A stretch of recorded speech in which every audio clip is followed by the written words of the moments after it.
والذين هم عن اللغو معرضون মুমিন হলো ওই লোক যাদের জবান থেকে কোনোদিন অশ্লীল কথা বের হয় না। মুমিন হলো ওই লোক যাদের জবান দ্বারা একমাত্র আল্লাহর ভয় করে, আল্লাহর গোলামি করে।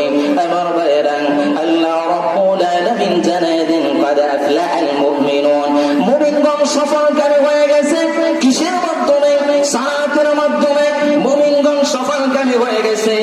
কিসের মাধ্যমে? যাদের জবান থেকে অশান্তিও কার্যকলাপ থেকে বিরত থাকে, এরাই হলো সাফল্যমণ্ডিত।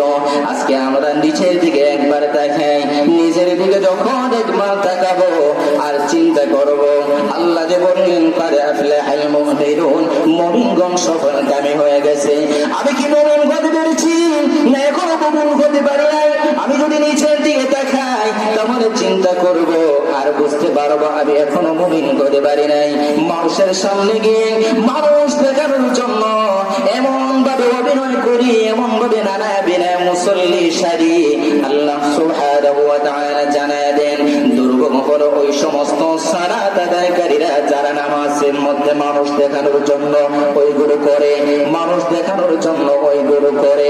এজন্য আল্লাহ বলেন আল্লাযীনা হুম ফী সালাতিহিম খাশিউন মুমিন হলো ওই ব্যক্তি যারা নামাজের মধ্যে সালাত কায়েম করে। এই সালাত কায়েম করতে গিয়ে দুইটা জিনিসের দুইটা কথা আল্লাহ রাব্বুল আলামিন জানায় দিয়েছেন। মুমিনরা যখন সালাত কায়েম করবে তাদের অন্তরের মধ্যে থাকবে খুশু এবং বাহিরে থাকবে খুজু। অন্তরের ভিতরে খুশু খুজুর মাধ্যমে যারা সালাত কায়েম করবে এরা হলো মুমিন। আমার ভাইয়েরা, মসজিদের মধ্যে যাই, নামাজ পড়ি, ওই নামাজ আমাদেরকে বাঁচার থেকে বাঁচায় রাখে না, বিরত রাখে না। আমরা শুধু নামাজ পড়ছি, এমন নামাজ পড়ছি যে নামাজ আল্লাহর কাছে কবুল হয় নাই।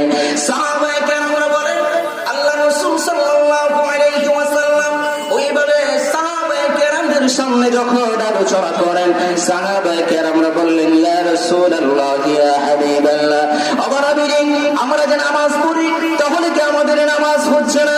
রাসূল বলেন অবশ্যই তোমাদের নামাজ হচ্ছে, কিন্তু ওই সমস্ত লোকদের নামাজ হবে না, ওই সমস্ত লোকদের নামাজ হবে না যাদের নামাজের মধ্যে খুশু নাই, ওই সমস্ত লোকের নামাজ হবে না।